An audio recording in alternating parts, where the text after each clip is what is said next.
요한 2서.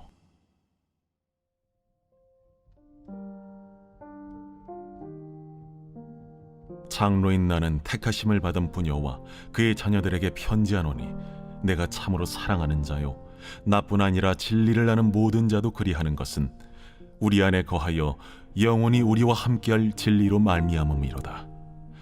은혜와 긍휼과 평강이 하나님 아버지와 아버지 아들 예수 그리스도께로부터 진리와 사랑 가운데서 우리와 함께 있으리라. 너의 자녀들 중에 우리가 아버지께 받은 계명대로 진리를 행하는 자를 내가 보니 심히 기쁘도다. 부녀여, 내가 이제 내게 구하노니 서로 사랑하자. 이는 새 계명같이 내게 쓰는 것이 아니요 처음부터 우리가 가진 것이라. 또 사랑은 이것이니 우리가 그 계명을 따라 행하는 것이요 계명은 이것이니 너희가 처음부터 들은 바와 같이 그 가운데서 행하라 하심이라. 미혹하는 자가 세상에 많이 나왔나니 이는 예수 그리스도께서 육체로 오심을 부인하는 자라.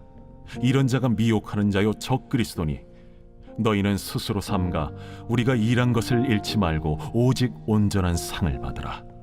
지나쳐 그리스도의 교훈 안에 거하지 아니하는 자는 다 하나님을 모시지 못하되, 교훈 안에 거하는 그 사람은 아버지와 아들을 모시느니라.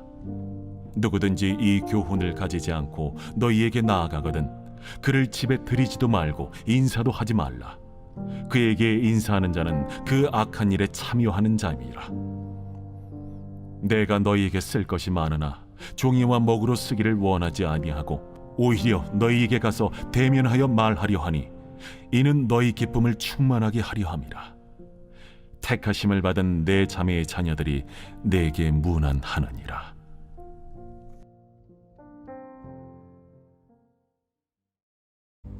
안녕하세요, 큰숙가족 여러분. 오늘 매일 말씀을 전할 이무궁화 전도사입니다.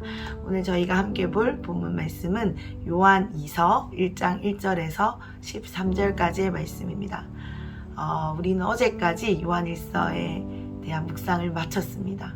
그리고 오늘 이어지는 요한 2서, 내일 요한 3서를 이렇게 묵상하게 될 텐데요. 이 요한 2서와 요한 3서는 이 요한 1서에서 묵상했던 것들, 요한이 당부했던 것들을 압축한 느낌을 주곤 합니다.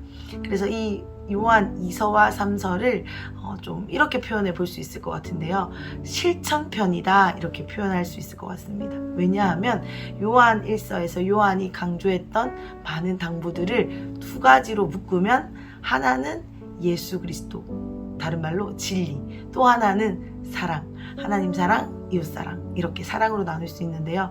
이런 요한의 당부들을 삶에서 실제로 어떻게 풀어내야 되는지에 대해 가르쳐주는 책이기 때문에, 가르쳐주는 편지이기 때문에 요한 2서 3서를 실천편이다 라고 표현하고 싶습니다.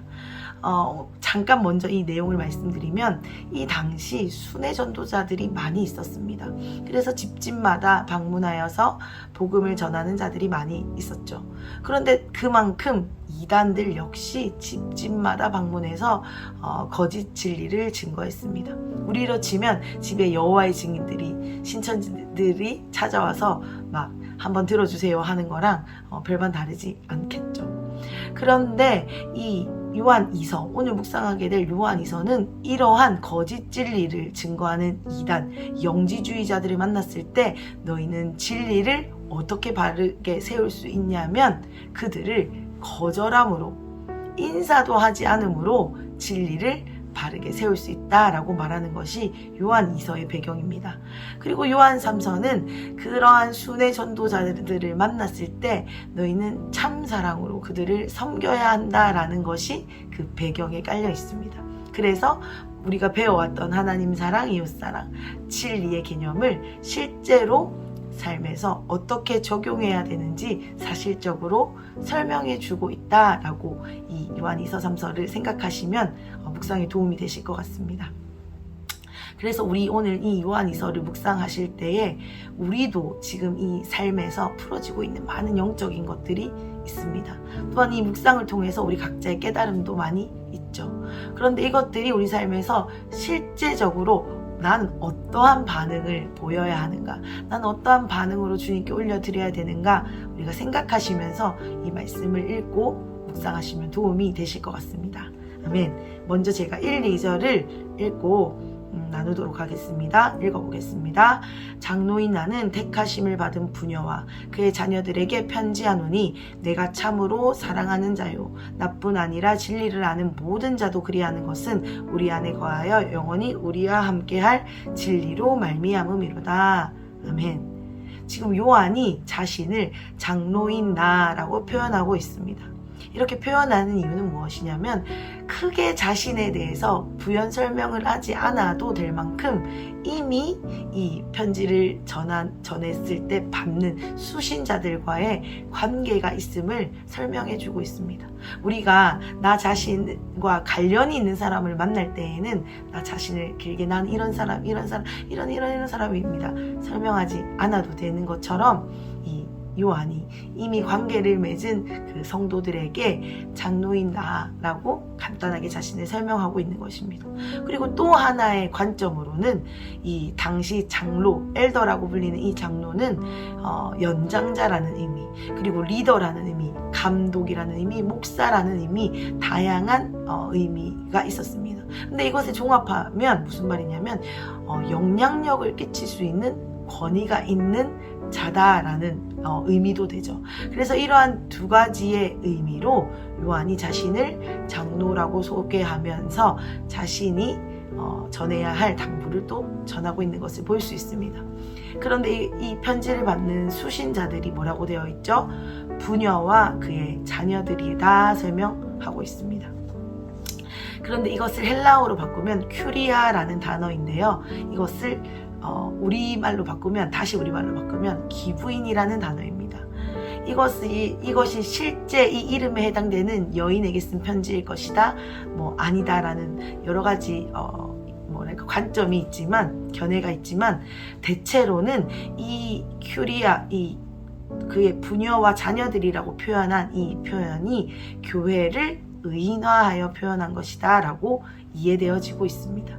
그렇기 때문에 이러한 관점으로 이 말씀이 이해가 되면 이 밑에 요한 2서의 내용이 더 부합하기 때문에 대부분 이 부녀와 자녀들은 교회와 성도들이다 라고 이해하고 있습니다.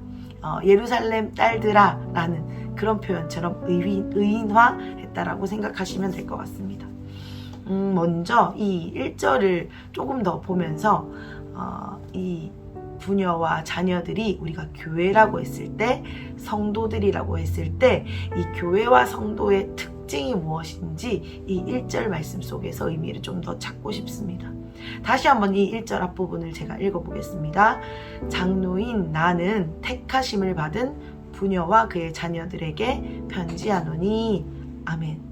지금 이 교회, 부녀와 그의 자녀들이 교회라고 한다면 교회의 특징이 무엇이라고 설명하고 있습니까? 바로 택하심을 받은 자들이다 라고 설명하고 있습니다. 그렇다면 이 택하는 분은 누구십니까? 바로 하나님이시죠. 그럼 다시 이 말을 정리해 보겠습니다.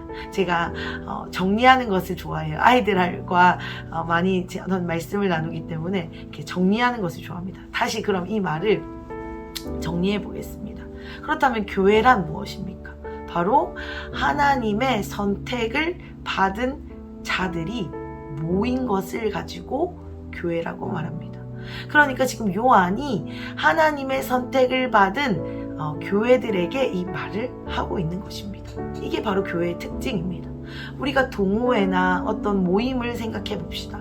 그런 모임은 스스로 선택해서 나갔기 때문에 뜻이 잘 맞습니다.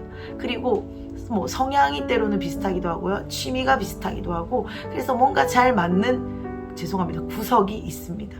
그런데 우리 교회를 떠올리면 정말 나랑 마음이 잘 맞는 구색이 없을 때가 더 많죠.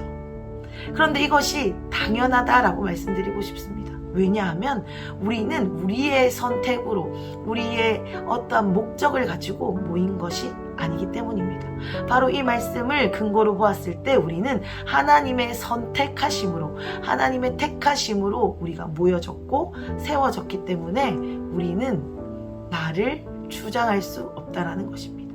그렇다면 다시 제가 정리하면 교회는 하나님이 선택한 자들이 모인 곳인데 그 선택을 하신 분은 바로 하나님이시기 때문에 나의 나됨을 나타내서는 안 된다라고 이 1절 말씀을 이렇게 정리하고 싶습니다.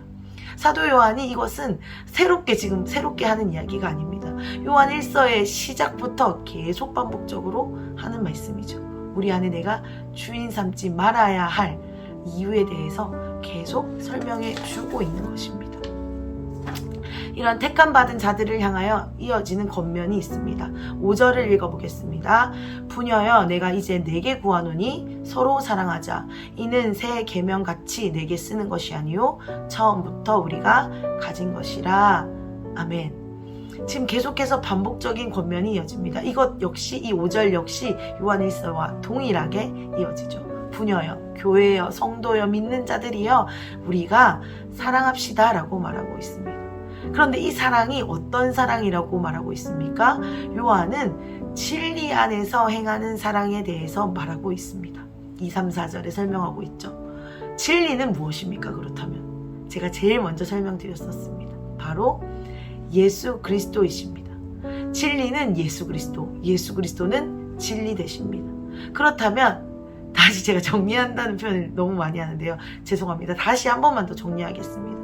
그렇다면 우리는 어떤 사랑을 해야 할까요? 바로 예수 그리스도 안에서 서로 사랑해야 한다는 것입니다.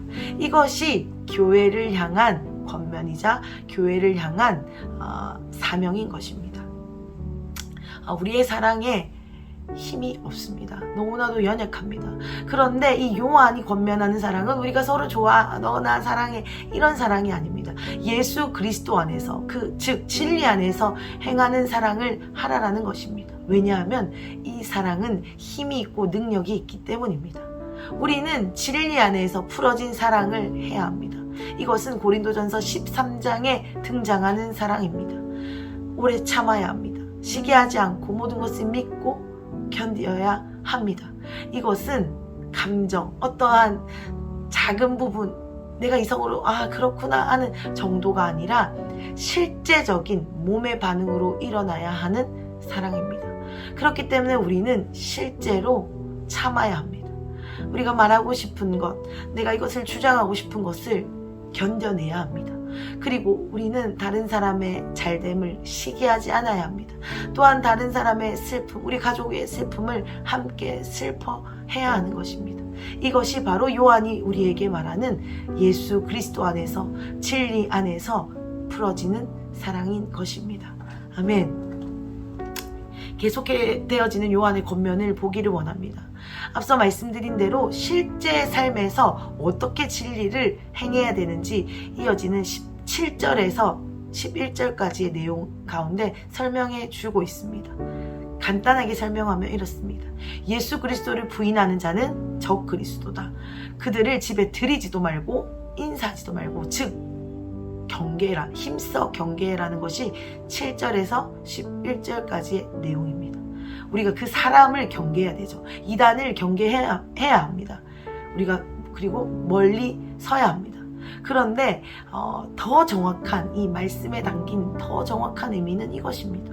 진리를 바르게 세워야 한다라는 것입니다. 진리는 뭐였죠?